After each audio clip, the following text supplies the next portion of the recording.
I mean, it's just crazy. We've talked about, alternative theories to how the pyramids were built. Yeah. I'm willing to accept that the Great Pyramid was largely completed by the ancient Egyptians. But remember that the ancient Egyptians tell us in many of their texts that everything they knew was a legacy. It was all an inheritance of the gods, and I don't construe the gods as aliens. Beneath the sands of modern-day Sudan and southern Egypt lies the story of a civilization whose architectural prowess rivaled that of the ancient Egyptians, the Nubians. I think we're looking at hints and clues that something is missing in our story.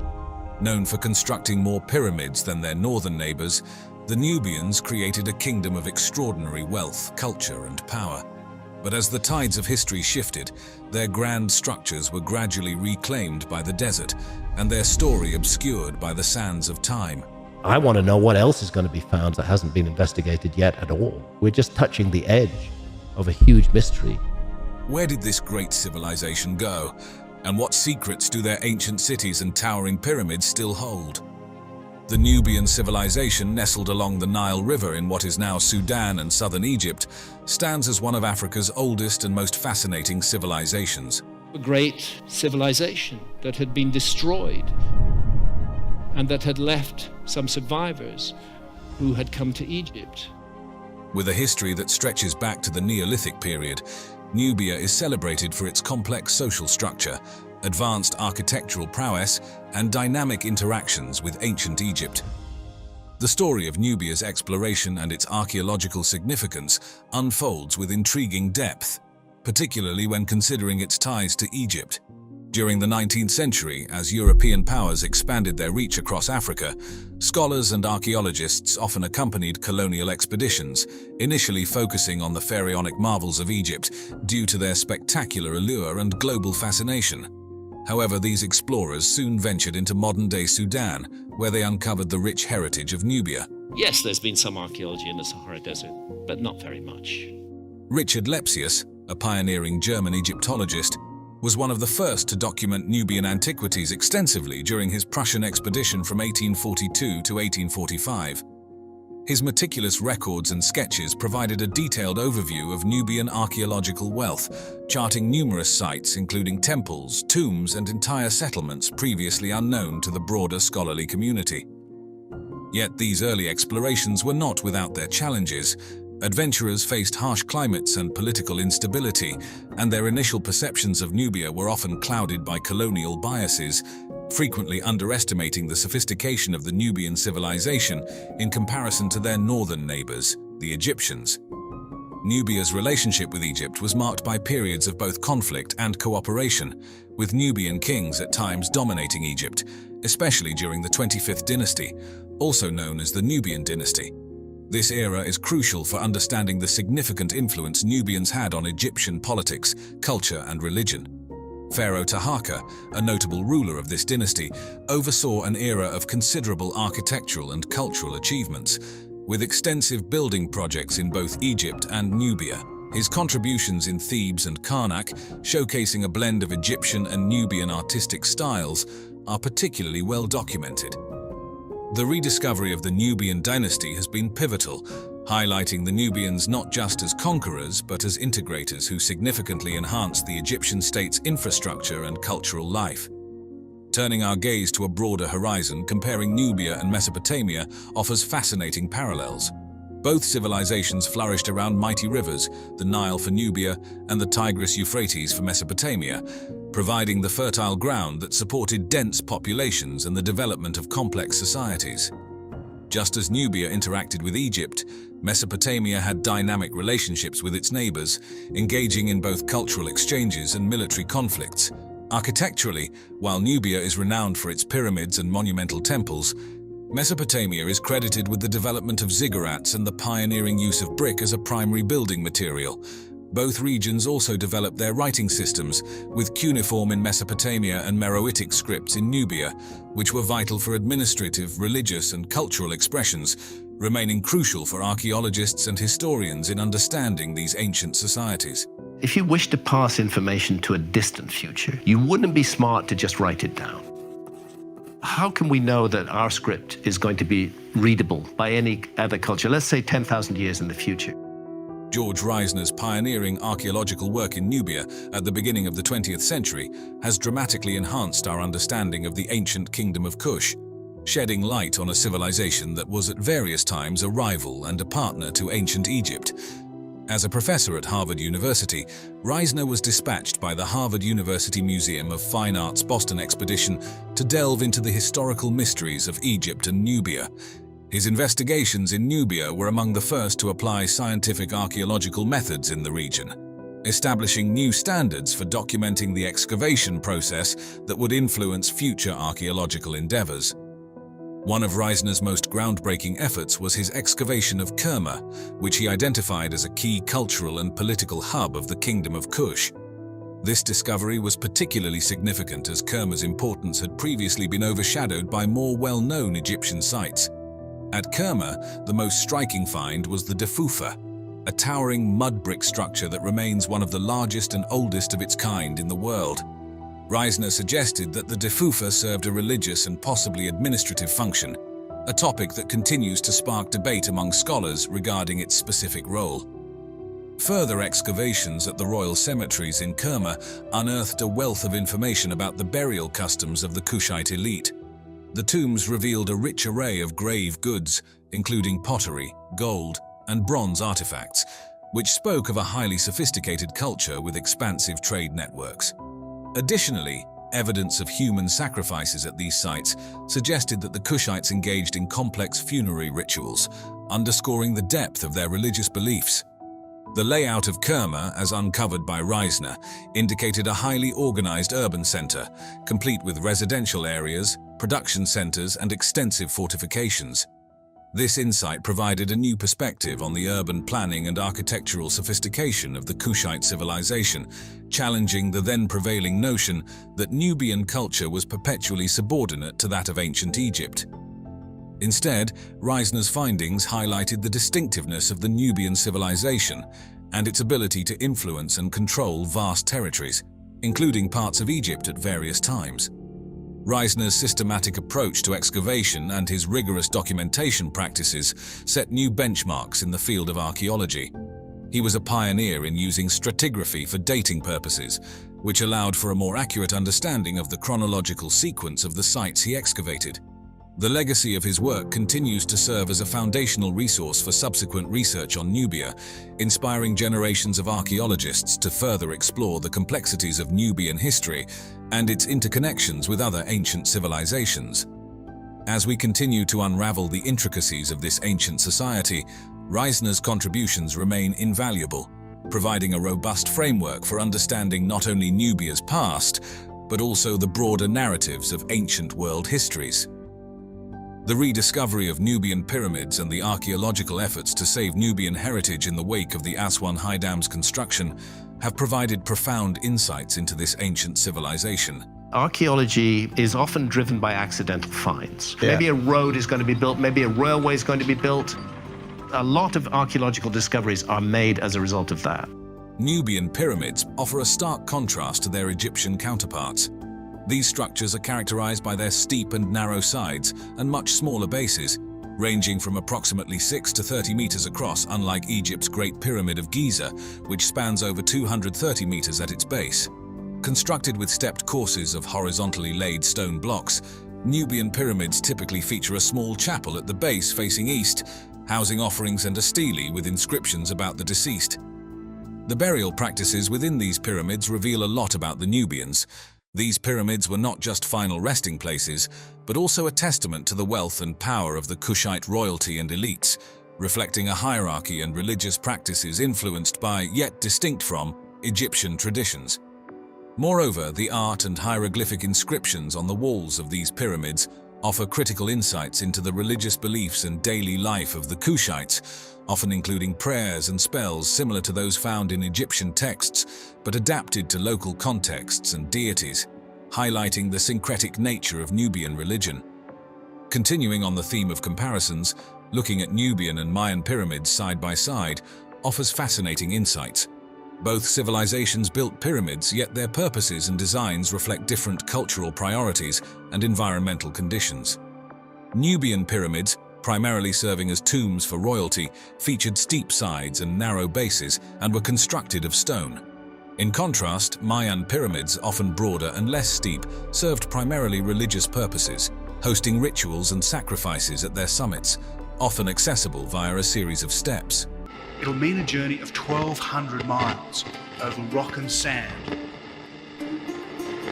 by vehicle, camel and on foot, and it's a dangerous journey.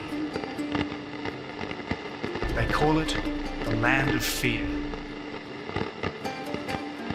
It takes its name from the Arabic word for emptiness, al-Zahara.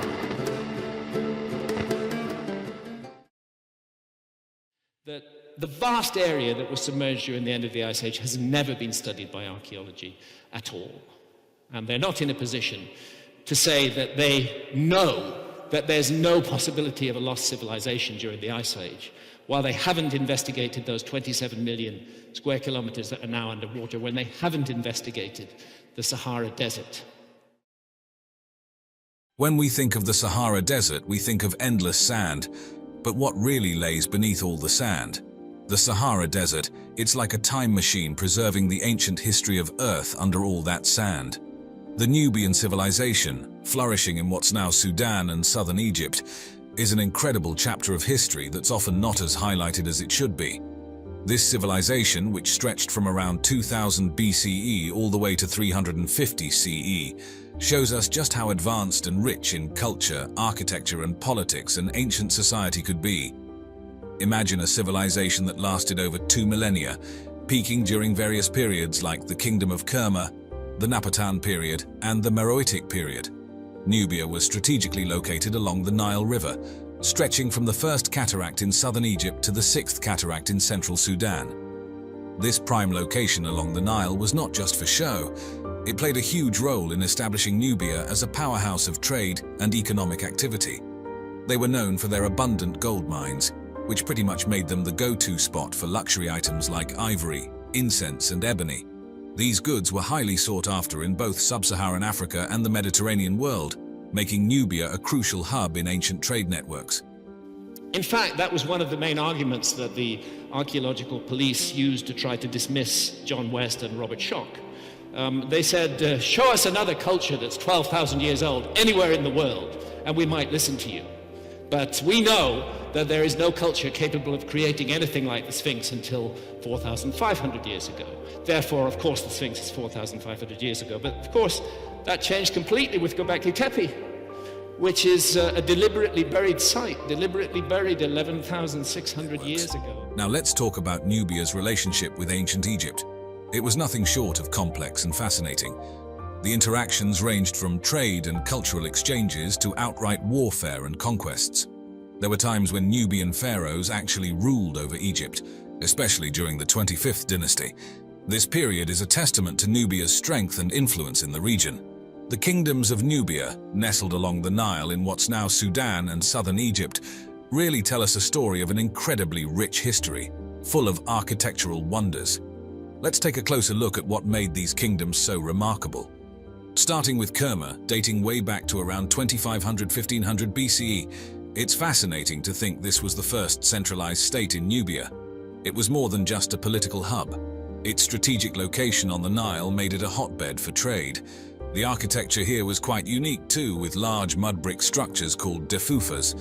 Their purpose? Well, that's still something of a mystery. Were they temples, palaces, or something else? And let's not forget the artistry in their pottery and crafts, especially the black-topped red ware and their work with ivory and gold.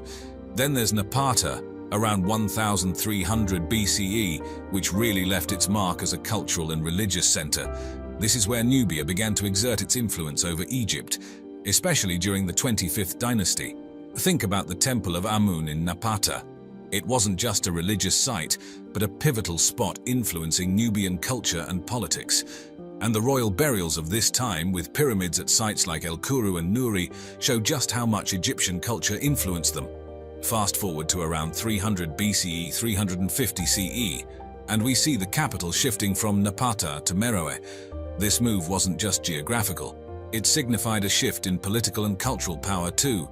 Meroe was a hub for the arts and industry, known especially for its iron industry and the development of the Meroitic script, an early African written language outside of the Egyptian hieroglyphic system. Part of the problem is that very ancient structures, thousands of years older than archaeologists suppose, may be hiding in plain view, surrounded by other younger structures. And the best example of that really is the Great Sphinx of Giza, and these two temples in front of it. This temple is a New Kingdom temple, much later even than the accepted date of the Sphinx, which is about 4,500 years ago. But the Sphinx and these two temples are deeply anomalous. Now let's talk about the architectural marvels of Nubia, the pyramids. Yes, Nubia had over 200 pyramids, mostly concentrated at places like El Kuru, Nuri, and Meroe. These weren't like the Egyptian pyramids we often think of. They were smaller, with steeper sides, and often featured elaborate carvings and hieroglyphics. These pyramids were royal tombs, and the burial chambers beneath them were often richly decorated. These pyramid complexes, part of larger royal cemeteries, included mortuary temples and chapels, showing a deep belief in the afterlife. The Garamantes civilization, centered in what's now southwestern Libya's Fezzan region, is a real eye-opener about how advanced ancient societies were, especially in such challenging environments like the Sahara. This area, known for its oasis environments, was crucial for sustaining life, and the Garamantes were pretty ingenious in adapting to these harsh conditions. So picture this. From around 500 BCE to 700 CE, the Garamantes were at their peak. This wasn't just a flash in the pan, it was a long period of development and stability. They were ahead of their time in agricultural techniques, urban planning, and establishing far-reaching trade networks. It's like they were the ancient masters of making the desert work for them. Archaeological digs in the region have unearthed some pretty cool stuff. For starters, they found these elaborate tombs, which really say a lot about their beliefs in the afterlife, something many ancient civilizations had in common. The complexity and size of these tombs also tell us there was a social hierarchy with different levels of wealth and status. The goods buried with the deceased give us a peek into their cultural practices and beliefs. The ruins of Garamantean cities are something out of an ancient urban planner's dream. They had organized street layouts that show a high level of social organization and civil engineering skills. What's more impressive is their water management systems. In a place as dry as the Sahara, they managed to create reservoirs and irrigation systems, which were crucial for their survival and agricultural activities. Plus, they had defensive structures hinting that they were prepared for potential threats. Now let's talk trade. They found Roman coins in the excavation sites, which means the Garamantes had trade connections with the Roman Empire. Imagine the caravans going back and forth across the desert. They also found Egyptian amulets and items from sub-Saharan Africa, showing that their trade network was vast and varied. The diversity of goods found at these sites underscores their role as a major trading hub and their interactions with different cultures. And weirdly, up there near Cuzco, we have this curious stonework, and we also have it at Alakahoyuk in Turkey. Exactly the same kind of thing. Is this a coincidence, or is there something going on behind the scenes of history that we've not been fully informed about yet? And oddly, these patterns, these T-shaped pillars that we see at Göbekli Tepe are repeated at the Temple of Edfu in Upper Egypt and also in Peru. Now moving on. Tassili Niger in Algeria is truly one of those places that take you back in time, all the way to the early days of human civilization. Nestled in southeastern Algeria, right in the heart of the Sahara Desert, this area is a treasure trove of history. Picture this: vast sandstone formations, cliffs, deep valleys, and rock shelters. It's not just a stunning natural landscape. These features have been key in preserving some incredible prehistoric rock art. Now let's talk about this rock art. It's not just a few drawings here and there. We're talking about artwork that dates back to the Neolithic period, some as old as 12,000 years. Discovered by a French military expedition in the 1930s, these paintings give us a fascinating glimpse into the lives of the people who lived back then. You've got human figures, wild and domestic animals, and scenes that show everything from hunting and gathering to dancing and rituals. What's really interesting is how the art changes over time, starting with wild animals and hunting scenes and gradually moving to domesticated cattle and herding. It's like a visual story of how these ancient folks transitioned from hunting-gathering to pastoralism. But it's not just about the art. Archaeologists have found all sorts of tools and pottery in Tassili, indicating that people have been living here for thousands of years. These artifacts range from simple stone tools used by hunter-gatherers to more sophisticated items linked to settled communities. It's amazing how much you can learn about past lifestyles and technological progress just by looking at these objects. Now let's not forget about preserving this incredible site. Tassili was declared a UNESCO World Heritage Site in 1982, which is fantastic because it helps in getting the support needed for its preservation. But keeping this site in good shape isn't easy. The art is facing threats from natural erosion and potentially even climate change. Plus, there's the impact of tourism. Sure, tourism raises awareness and brings in funds for preservation, but it also means more people walking around these precious artworks. When you think of the Sahara Desert today, it's all about vast stretches of sand and scorching heat, right? But believe it or not, this wasn't always the case. There's a whole hidden history beneath those dunes, and it's been uncovered through the study of fossils and isotope analysis. So let's dive into this hidden past. The Sahara has turned up fossils of all sorts of aquatic life. We're talking fish, mollusks, and even plants. And these aren't just any old fossils. They're often in great condition, which is pretty wild considering they've been under the desert for ages. These fossils got preserved because they were quickly buried under sediments in ancient lakes and rivers, which kept them safe from decay. And the dating of these fossils? It goes back millions of years, painting a long history of environmental change in the Sahara. Now, these fossils tell us a lot about what the Sahara used to be like. Fish fossils suggest there were rivers and lakes around, while marine shells hint at the possibility of larger water bodies, maybe even shallow seas. Plus, the variety of species points to a time when the Sahara was home to rich and diverse ecosystems. But here's where it gets even more interesting. These fossils aren't just found in one spot, they're all over the Sahara, which means these water bodies were widespread. Satellite imagery and geological surveys have even mapped out ancient river systems that line up with where these fossils were found. And there's a lot of variation in the types and amounts of fossils in different areas, showing just how diverse the climate and environment were across the Sahara. Then there's isotope analysis, which is like a detective tool for figuring out past climates. By looking at the ratios of certain isotopes in sediment layers, scientists can work out past temperatures and rainfall. Higher ratios of oxygen-18, for example, usually mean more evaporation, pointing to warmer, drier periods. Carbon isotopes can tell us about the types of plants that were around, giving clues about how much rain there was. This isotope analysis has been super useful in understanding how the Sahara's climate has changed over time. It's shown variations in rainfall, helping to piece together the story of how the Sahara went from lush and green to the desert we know today. And it's not just about the Sahara. This data fits into the bigger picture of global climate events like ice ages. So in a nutshell, the Sahara's past is a lot different than its present. Once a place with rivers, lakes, and a variety of life, it's now the iconic desert. But thanks to fossils and isotope analysis, we can glimpse its green past and understand the changes that led to its current state. It's a fascinating reminder of how much our planet can change over time. To people who aren't aware, there's a location in the Western Sahara Desert of Mauritania called the Rishat structure. It's also commonly referred to as the Eye of the Sahara. And what's so spectacular about this is that it just so happens to match more than a dozen striking similarities to what Plato had described as the lost ancient capital city of Atlantis. Have you ever heard of the Eye of the Sahara? Officially known as the Rishat structure, this geological wonder is something straight out of a sci-fi movie. Because archaeologists roll their eyes every time you say the word Atlantis. But that is precisely the date that Plato gives for the destruction of Atlantis. Picture this.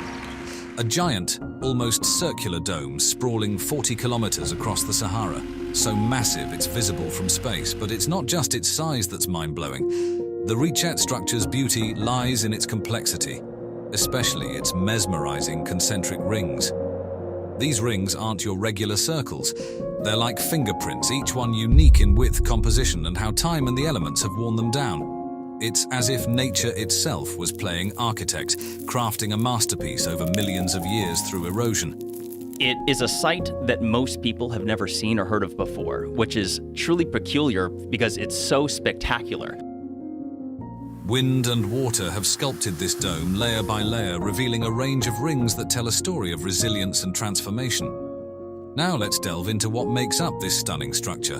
And what I'm focusing on is the lost capital city, which was said to be made up of concentric circles, 3 of water, 2 of land, which matches the Richat structure. The outermost rings boast Proterozoic quartzite, a rock so tough and ancient it's been around for over 600 million years. Imagine that.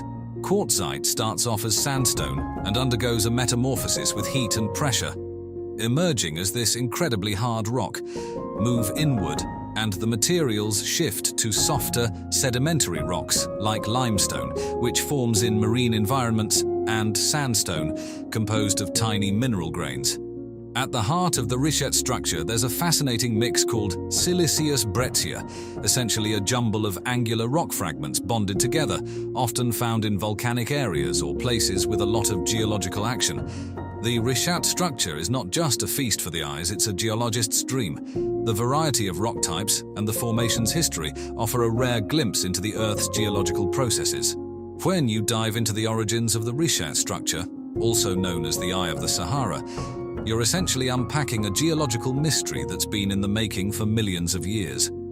At the heart of this mystery is the uplifted dome theory, which geologists lean towards when explaining how this stunning feature came to be. Imagine the Earth's crust getting a gentle nudge from below, creating a bulge on the surface. Over eons, wind and water went to work on this dome, chiseling away at it. But here's the catch, not all rocks are made the same. Some are tougher, others are softer, so they didn't all erode at the same pace. This selective erosion crafted the Richat structure's iconic concentric rings, each layer telling a story of resilience and time. But wait, there's a twist in the tale thanks to Jimmy Corsetti. The question becomes, is it big enough to be a city with possibly millions of people? Because the way it was described is that it was a city that was said to be busy all day, all night, rich in trade, with languages spoken from all over. He floats a rather intriguing idea that maybe, just maybe, ancient humans had a hand in sculpting the Richat structure. While this leans more towards speculation, it's a fascinating thought that adds a pinch of mystery to an already captivating story. Now let's talk about the Sahara Desert, the Richat structure's vast, arid home. This desert environment, with its relentless wind erosion, has been a key player in shaping the structure. But remember, the Sahara wasn't always a desert. And what people don't realize is that Sahara Africa, up until about 4,500 to 5,000 years ago, was totally green. It has seen its fair share of climatic roller coasters over millions of years, each phase leaving its mark on the rate and style of erosion at the site. The rocks at the Richat structure are ancient historians, some dating back over 600 million years, offering a glimpse into the Earth's early days, continental drifts, and the dawn of life. The creation of the Richat structure wasn't an overnight affair. It was a marathon of geological activity, from the shifting of tectonic plates to the whims of climate change, all contributing to the structure's unique appearance. Erosion played the role of the sculptor, methodically revealing the different layers of rock beneath. One of the most striking aspects of the Richat structure is its near-perfect circular pattern, a feature so distinctive that astronauts use it as a space landmark. Even if you went to Mauritania, so you could see this from space, astronauts use it as a locator, and they weren't really familiar or aware of it until the Gemini missions in the early 1960s. It's a mesmerizing pattern that stands out in the vastness of the Sahara. Plato's tales of Atlantis, nestled within his dialogues Timaeus and Critias, really do spark the imagination, don't they? Written in the 4th century BC, at a time when Athens was basking in its golden era of philosophy and culture, Plato wasn't just any philosopher. He was a master of exploring deep concepts about society, ethics, and the nature of reality itself. Through these dialogues, it's like he's engaging in a spirited chat, using his characters to weave through various ideas and viewpoints. Then there's Atlantis, this mythical island city that Plato claimed existed beyond the Pillars of Hercules as a which we commonly associate with the Strait of Gibraltar today. He didn't hold back on the details, portraying Atlantis as a gargantuan landmass, outstripping the size of Libya and Asia put together. The description of its layout is nothing short of fascinating, featuring a series of concentric rings of land and sea that would have required an extraordinary feat of engineering to construct, with its elaborate canals and bridges. At the core of Atlantis was its fertile central plain, a farmer's dream, encircled by towering mountains that offered both a wealth of resources and a natural fortress. But the allure of Atlantis extended beyond its geography. Plato painted a picture of a city flush with resources and technological prowess, boasting an abundance of metals like the enigmatic orichalcum, alongside gold and silver. The infrastructure was ahead of its time, complete with sophisticated water systems, majestic temples, grand palaces, and bustling docks. Yet Atlantis was more than its physical attributes. Plato envisioned a society with a rich tapestry of laws, traditions, and governance, underpinned by a formidable military might. However, as the narrative unfolds, Atlantis transitions from a utopian exemplar to a cautionary tale of corruption and decline, ultimately leading to its downfall. This story, layered with intricate details and moral undertones, continues to captivate and fuel the imagination, a testament to Plato's enduring legacy. While there's a resemblance to Plato's Atlantis, the geographical settings throw us for a loop. The Riche structure sits in the heart of the Sahara, far from the Atlantic Ocean, where Atlantis was said to be. But another little detail that most people aren't aware of, because they think of Atlantis like, oh, it must be at the bottom of the ocean. Well, that's not exactly how Plato worded it. Like, a lot of people see the Sahara Desert, and they don't realize that this place was unbelievably different than it is today. This discrepancy hasn't stopped theorists from suggesting that perhaps the Sahara's landscape was vastly different in the past, possibly even near water, or more hospitable than today's arid expanse. The Eye of the Sahara isn't just a geological wonder, it's a treasure trove of archaeological finds that shed light on ancient human life. Stone tools scattered around the area, including arrowheads, scrapers, and axes, tell tales of hunting and crafting. Pottery fragments whisper secrets of domestic life, indicating a significant leap in cultural and technological evolution. But it's the remnants of potential permanent settlements that really pique our curiosity, suggesting that this wasn't merely a waypoint for nomads, but a home for a settled community. The rock art adorning cliff faces and cave interiors near the Risha structure is nothing short of mesmerizing. These paintings and engravings, featuring animals like antelopes and elephants, transport us to a time when the Sahara thrived with life. Human figures and abstract designs depicted in these artworks offer glimpses into the social, cultural, and possibly spiritual lives of these ancient peoples. The rock art adorning cliff faces and cave interiors near the Rishat structure is nothing short of mesmerizing. These archaeological discoveries are not just remnants of a bygone era, they're pieces of a puzzle that help us piece together the story of human existence and evolution in the Sahara. They speak of adaptation and resilience in the face of climatic shifts that transformed a once lush region into the vast desert we see today. The prospect of permanent settlements, while still under investigation, opens new chapters in the story of African prehistory, enriching our understanding of early human societies on this diverse continent. It's a testament to the power of the past, and how even the smallest clues can illuminate the vast tapestry of human history. I mean, it's just crazy. We've talked about, alternative theories to how the pyramids were built. Yeah. I'm willing to accept that the Great Pyramid was largely completed by the ancient Egyptians. But remember that the ancient Egyptians tell us in many of their texts that everything they knew was a legacy. It was all an inheritance of the gods, and Right. I don't construe the gods as aliens. When we think of pyramids, our minds immediately journey to Egypt. The towering Giza Plateau, with its majestic stone structures, has long captured the world's fascination. But what if we told you that Egypt didn't build the first pyramids? Long before the sands of the Sahara surrounded the grand monuments of the pharaohs, a lesser-known civilization to the south built pyramids that have stood for millennia. Today, these mysterious structures quietly guard their ancient secrets. This is the story of Meroe, an ancient city in the heart of modern-day Sudan, where the first man-made pyramids may have risen and where we begin to unravel a mystery that challenges everything we thought we knew about ancient history. Let us set the scene. We are not in Egypt, but in the vast expanse of the Sudanese desert. Here, nestled in a stark, arid landscape, lie over 200 pyramids, concentrated in a city that once rivaled the grandeur of any ancient Egyptian metropolis.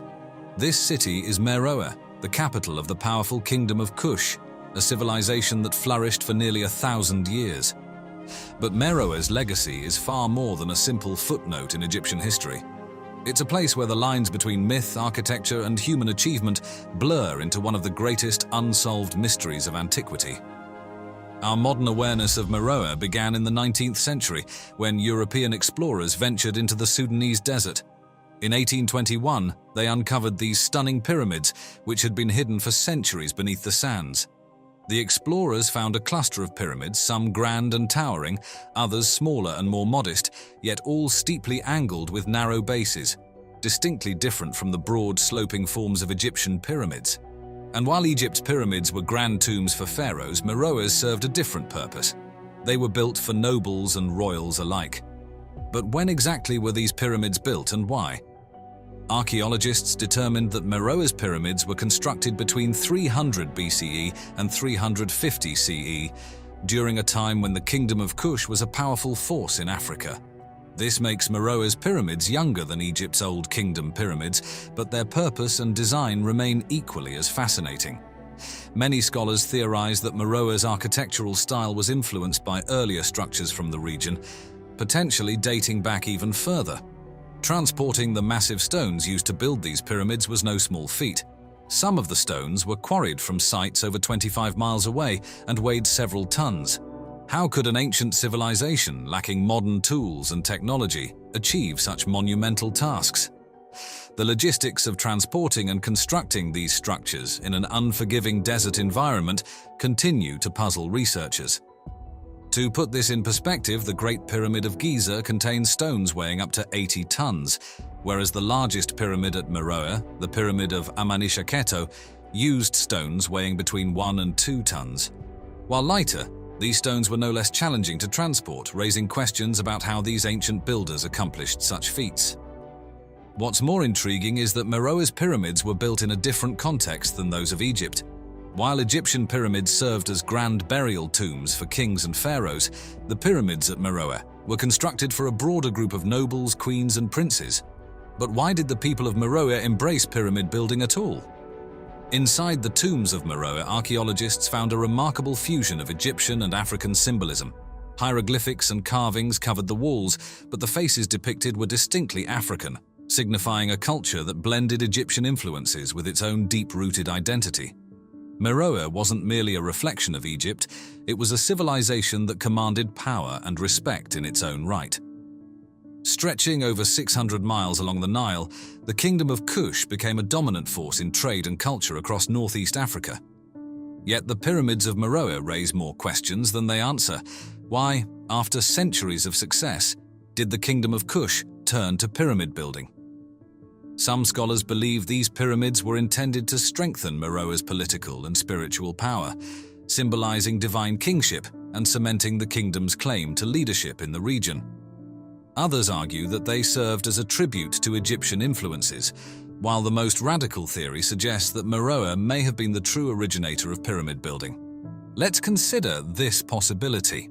Recent archaeological evidence has revealed older, smaller pyramid-like structures in Sudan, dating as far back as the 8th century BCE, long before the construction of Egypt's famous monuments. These burial mounds, known as tumuli, could have evolved into the grand pyramids we see at Meroe today. Could it be that Egypt's most iconic structures were influenced by the Kushites rather than the other way around? It's a theory that challenges the traditional narrative of history, suggesting that Meroe's civilization may have pioneered innovations long before their Egyptian neighbors. As we dig deeper into the sands of history, the mysteries surrounding Meroe's pyramids only grow. Could the origins of pyramid building lie not in Egypt, but in this forgotten kingdom to the south? Meroe was more than just a city of pyramids, it was a thriving center of industry and trade with remarkable advancements that rivaled many other ancient civilizations. One of Meroe's most significant achievements was its mastery of ironworking. Scattered across the landscape, archaeologists have uncovered iron furnaces, a testament to a sophisticated industry that flourished long before many other ancient civilizations had harnessed such technology. This begs the question, how did the Kingdom of Kush develop these advanced techniques? Some believe that the iron was used to forge weapons, providing the Kushite warriors with a formidable edge in battle. Others argue that Meroe's iron was used for agricultural tools, enabling the cultivation of vast swathes of fertile land along the Nile, and allowing the kingdom to sustain its growing population. But perhaps the most intriguing theory suggests that Meroe's iron products were traded far and wide, reaching the Mediterranean and perhaps even India, indicating that this kingdom played a central role in the ancient global economy. Equally fascinating is Meroe's sophisticated water management system. Archaeologists have discovered an elaborate network of reservoirs and dams that allowed the people of Meroe to control the seasonal floodwaters of the Nile, ensuring a stable supply of water for agriculture. This level of engineering sophistication was far ahead of its time, surpassing even some of the water management techniques used in Egypt. Could it be that Meroe, not Egypt, held the key to ancient water engineering? And how much of this knowledge was passed down, or lost, over the centuries? But not all of Meroe's mysteries come from clear evidence. Some of the most tantalizing questions remain shrouded in conspiracy and speculation. One popular theory suggests that Meroe's decline was not a result of natural collapse but of deliberate sabotage. After the Romans conquered Egypt, could they have seen Meroe as a threat? Did they systematically erase this powerful kingdom from history to secure their dominance over the Nile region? This theory becomes even more intriguing when we consider the state of the pyramids themselves. Unlike the carefully maintained pyramids of Egypt, the pyramids of Meroe were intentionally defaced. Their smooth limestone casing was stripped away, leaving them exposed to the harsh desert winds. But who did this, and why? Was it Roman forces seeking to obliterate Meroe's legacy, or was there an internal conflict that led to the destruction of these grand monuments? Then there are whispers of a lost treasure buried within the pyramids, a fortune that has yet to be discovered. But perhaps the most valuable treasure Meroe has to offer is not gold or jewels, but knowledge. The understanding of an ancient world that continues to challenge everything we thought we knew about history. The pyramids of Meroe may not be as famous as the pyramids of Giza, but they are more numerous and cover a broader landscape that once teemed with life and activity. The construction techniques, while different, display an ingenuity that rivals that of Egypt's builders. And while Egypt's pyramids were built for a select few god-kings, Meroe's were designed for a wider range of society, reflecting a more diverse and inclusive social structure. Mystery, intrigue, and a lost civilization waiting to be rediscovered. This is the true legacy of Meroe. As the sands continue to shift over the ancient city, they may one day reveal even more secrets about this extraordinary civilization. Could it be that Meroe, not Egypt, is where the story of pyramids and so much more truly began? If you mention the word Atlantis to any archaeologist, they will tend to roll their eyes. The fittingly named Eye of the Sahara is by far the most likely location for the lost capital city of Atlantis. When you look at all of the areas around the planet that have been proposed for Atlantis, I think there's one place that fits the majority of his details, and that's the sunken Azores Plateau. The Reichat structure, often referred to as the Eye of the Sahara, is a remarkable and unique geological formation with some fascinating features. Spanning about 40 kilometers in diameter, it's so large that it can be easily spotted from space. The structure isn't a perfect circle, but rather takes on a slightly elliptical dome shape, adding to its mystique. One of the most striking aspects of the Reichat structure is its series of concentric rings. These rings are quite intriguing because they're not all the same. They vary in terms of their width, what they're made of, and how they've eroded over time. This creates a complex, layered look that's quite captivating. The rim rock of this is late Cretaceous, about 90 million years old. So at that point, it was below the ocean, right? So it's been uplifted. I think this thing is about 1,400 or 1,500 feet above sea level. So it's been eroded. You see, this whole thing here is like an erosion. The way these rings have formed is a tale of erosion at work. Over millions of years, forces of nature like wind and water have eroded the dome, unveiling these distinct rings. Each layer of the structure erodes differently, depending on how tough or soft it is, which is why we see this range of rings. Now let's talk about what the Rishat structure is made of, because it's quite a mix. The outer rings are primarily made of something called Proterozoic quartzite. This is a very hard rock that's resistant to weathering, and it's incredibly old. We're talking over 600 million years. Quartzite forms from sandstone that's been put under a lot of heat and pressure, so it's been through a lot. As we move towards the inner rings, the story changes. Here we find softer sedimentary rocks like limestone and sandstone. Limestone, primarily composed of calcium carbonate, typically forms in old marine environments. Sandstone, on the other hand, is made up of sand-like mineral particles. Right at the center, the Rishat structure has something called siliceous breccia, which is basically a bunch of angular rock fragments stuck together. Breccia usually forms in areas with lots of volcanic activity, or where the Earth's crust has been moving and shaking. All these different rock types in one place make the Rishat structure quite special. Not only is it a visually stunning landmark, but it's also a valuable spot for geologists to study. So the connection to ancient Egypt that Solon draws and Plato passes on is actually very real. It's very solid. And I'm pleased to say that there has now been a full translation of the Edfu text. When it comes to how the Rishat structure was formed, there are a couple of theories floating around. The most widely accepted one is what geologists call the uplifted dome theory. In simple terms, this theory suggests that natural forces beneath the Earth's surface pushed up layers of rock, creating a sort of bulge on the surface. Over time, this dome was worn down by erosion, which is basically the wind and water gradually wearing away the rock. This erosion didn't happen uniformly. The softer rocks wore down faster than the harder ones, leading to the formation of those distinctive concentric rings we see today. Now, there's another, more speculative theory proposed by Jimmy Corsetti. He's got this interesting idea that the near-perfect circular shape and unique layering of the Rishat structure might not be all natural. He thinks that ancient human activities might have played a part in shaping it.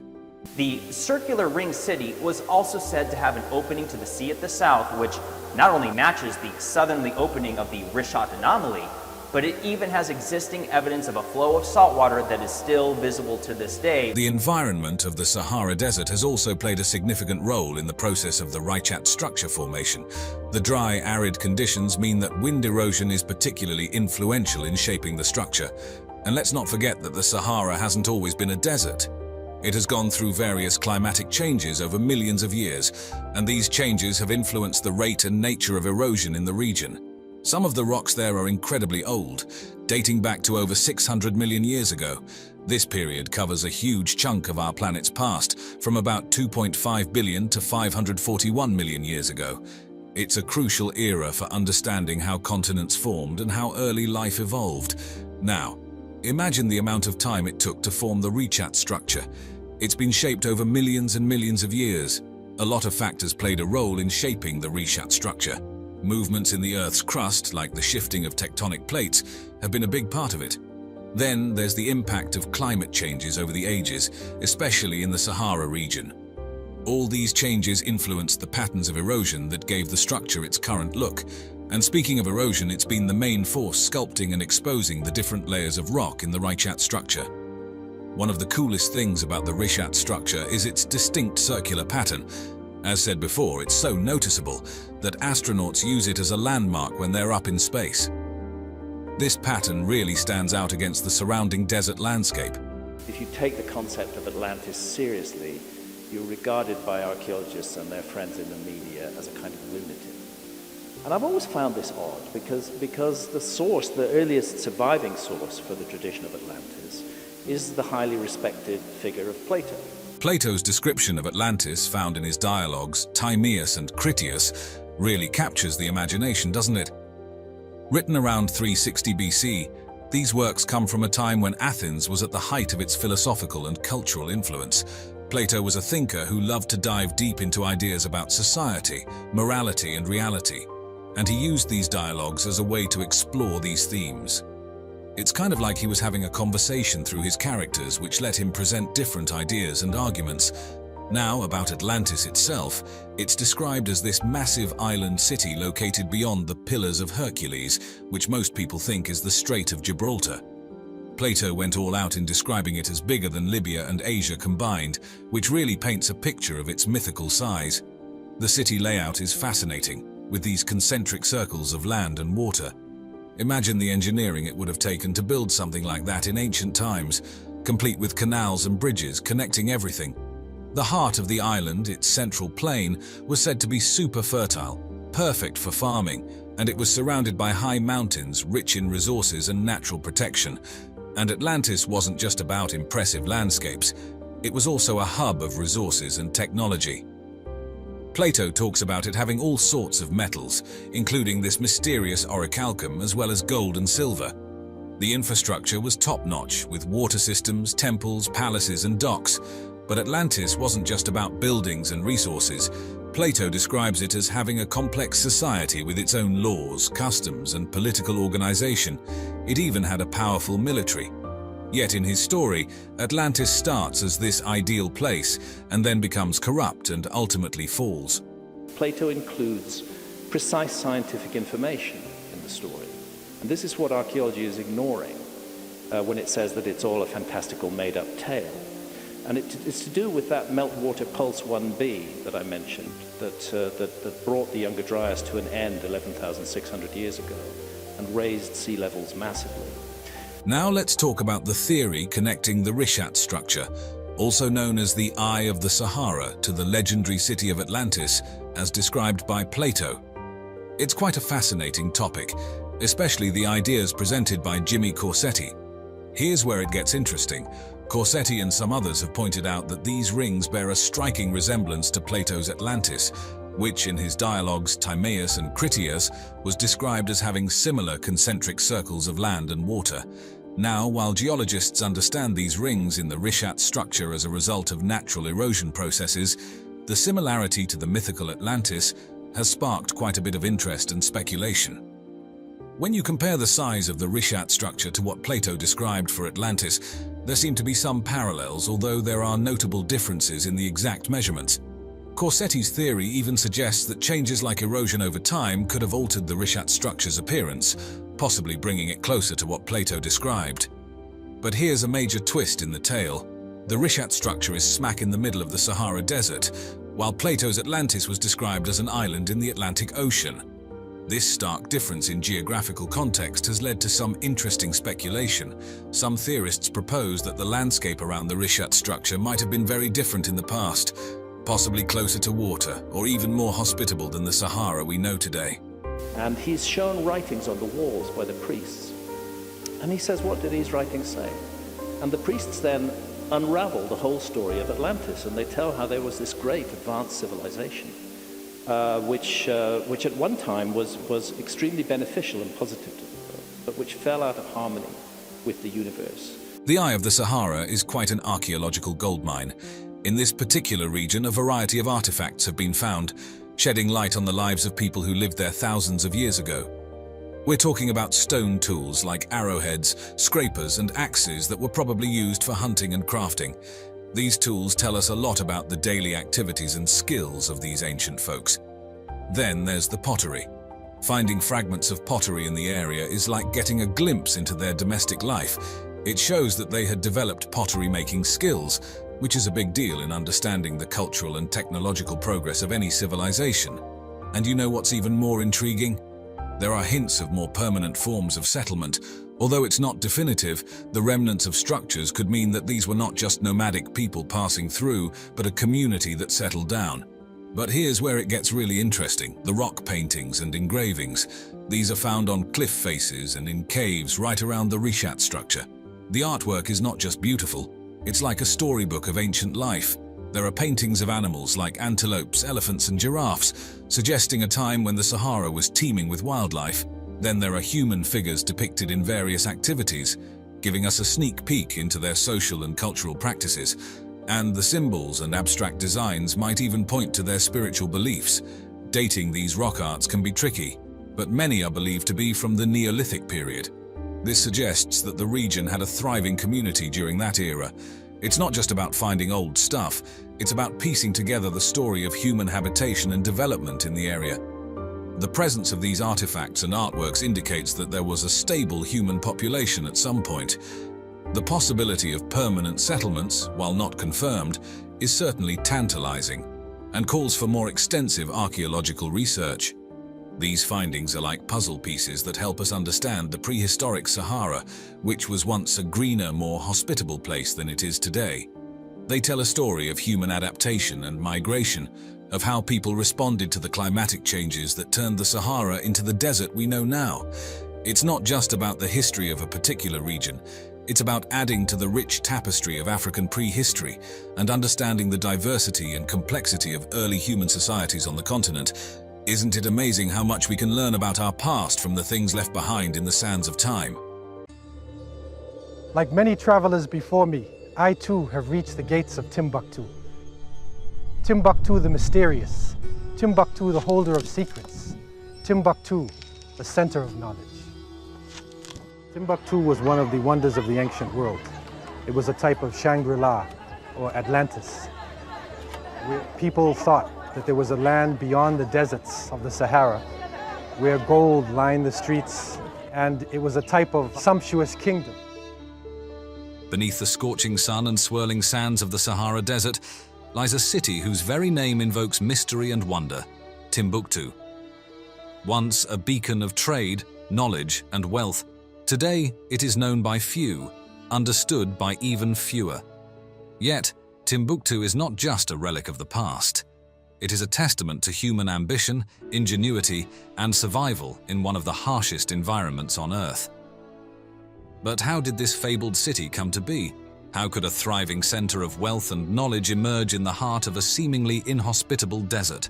Timbuktu has different phases within its existence, and all of the groups participated in the different phases of development. Our journey begins in the early 14th century, during the reign of the Malian emperor Mansa Musa. His wealth was so immense that his pilgrimage to Mecca reportedly devalued gold in regions he passed through. Yet Musa's most enduring legacy was not his riches, it was the flourishing of Timbuktu, a city destined to become a hub for commerce and scholarship. The first mystery of Timbuktu, however, lies not in its origin, but in what was discovered centuries later. In the early 19th century, European explorers, lured by tales of an elusive golden city, crossed the Sahara in search of wealth. What they found, instead, was an ancient city built from colossal blocks of stone and mud brick. Structures like the Jingwereber Mosque and Sankore University stood as monumental testaments to human craftsmanship, their towers defying the desert's harsh elements for centuries. The first question emerges here: how were these structures built? Some of the stones used in Timbuktu's buildings weighed up to 2 tons and were transported from quarries more than 30 miles away. Modern engineers remain puzzled by how this was achieved without advanced machinery. How could ancient builders move such massive stones across the unforgiving landscape of the Sahara? Did they possess knowledge that modern civilization has lost? This mystery is the first clue to Timbuktu's mysterious past. An engineering prowess seemingly out of place in a desert that by all accounts should have made such construction impossible. They found that there were these actually very, very sophisticated, very complex mud brick structures on a very large scale. But as we look deeper into Timbuktu's history, we discover something even more astonishing.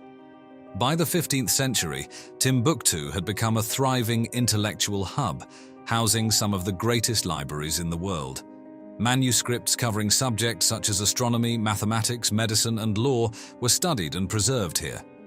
Scholars from across the Islamic world traveled to this remote city, transforming it into a center of learning that rivaled some of the greatest educational institutions of the time. And yet, one question lingers. How did such an intellectual center thrive in a place so isolated? It became an intellectual center because the scholars generally were traveling with the caravans. Was it simply Timbuktu's strategic location along trade routes, or could there be something more? Some researchers believe that Timbuktu's placement precisely at the edge of the Sahara and along the Niger River may have held deeper significance.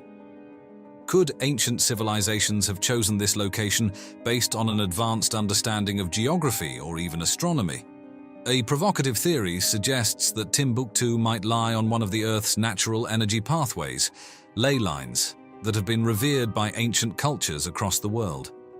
Could its success as a city of knowledge and wealth have been linked to its placement on one of these energy nodes? As we ponder these questions, another mystery unfolds. Recent discoveries have revealed that many of the original manuscripts from Timbuktu's libraries, some dating back over 700 years, are missing. Where did they go? Were they destroyed or were they stolen? Whispers of a conspiracy emerge here, an organized effort perhaps by European colonial powers to seize and suppress Timbuktu's ancient knowledge.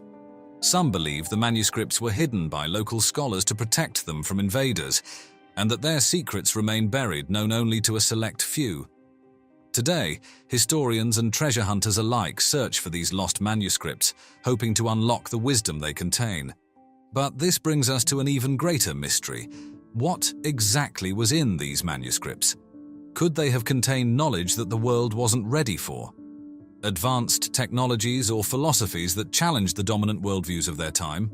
I want to know what else is going to be found that hasn't been investigated yet at all. We're just touching the edge of a huge mystery. Were these manuscripts lost to history or intentionally kept from the world? As we explore these questions, we are reminded that Timbuktu's story is not just about the past. It is a cautionary tale about the fragility of human progress. What knowledge have we, as a civilization, lost over the millennia? Could the lost wisdom of Timbuktu have changed the course of human history? As we dive deeper into the story of Timbuktu, an unsettling thought begins to emerge.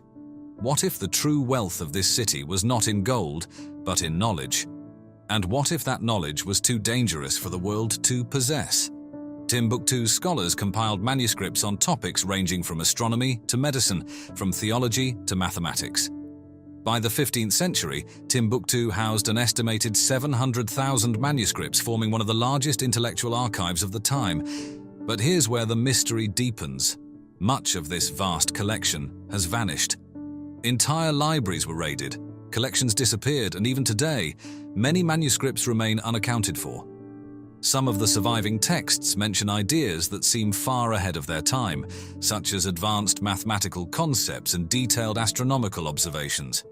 There are even cryptic references to knowledge of the cosmos that surpasses what we believed was understood in the 14th and 15th centuries. Could it be that Timbuktu's scholars possessed knowledge far beyond what we know today? And if so, who or what was responsible for the suppression of this information? Some researchers point to the colonial history of Africa. As European powers began their conquest of the continent in the 19th century, they systematically dismantled much of the region's cultural heritage. And there are rumors that the French in particular seized many manuscripts from Timbuktu and shipped them back to Europe. Others suggest that these texts were deliberately hidden or destroyed because they contained information that could challenge the scientific revolution taking place in Europe. The truth remains elusive, but what we do know is that Timbuktu's intellectual legacy has only been partially uncovered. Many of the remaining manuscripts are locked away in private collections, deteriorating from neglect. Could these hidden texts hold the answers to the mysteries that still surround Timbuktu? But the intrigue does not end with the manuscripts. Archaeologists working in the region have uncovered ruins of other ancient cities near Timbuktu, suggesting the area was part of a larger, interconnected civilization. Some of the stones used in Timbuktu's structures weigh several tons and were transported from quarries miles away. How could these feats of engineering have been accomplished without modern machinery? And could there be a connection between the builders of Timbuktu and the ancient Egyptians? Adding to the mystery, some of these structures remain unfinished, as though the builders abruptly stopped their work. Why would a city so rich in knowledge and wealth suddenly fall into decline? Environmental changes may provide part of the answer. As the Sahara continued to expand, trade routes shifted, and the resources that once sustained Timbuktu dwindled. But others suggest that external forces may have played a role. Some theorists argue that jealous foreign powers or even secret societies conspired to bring about the city's downfall. One of the most persistent theories involves the lost riches of Timbuktu. According to legend, Mansa Musa's wealth wasn't only in gold. He may have possessed ancient artifacts and manuscripts from a forgotten civilization. Some believe that these treasures remain hidden beneath the city, waiting to be discovered. Could Timbuktu's greatest secret be something far more valuable than gold? As we conclude our journey, one thing is clear: Timbuktu's mysteries are far from solved. What knowledge was lost, and why? What still lies hidden beneath centuries of sand and secrecy? Recent efforts to preserve Timbuktu's heritage have been met with both success and challenge. Instability in the region and the harsh desert climate threaten the remnants of the city's once great libraries. Yet, new archaeological techniques such as ground-penetrating radar have revealed that entire sections of the city may still be buried. Could these hidden chambers hold the answers to the questions we've been seeking? Or could they contain even greater secrets?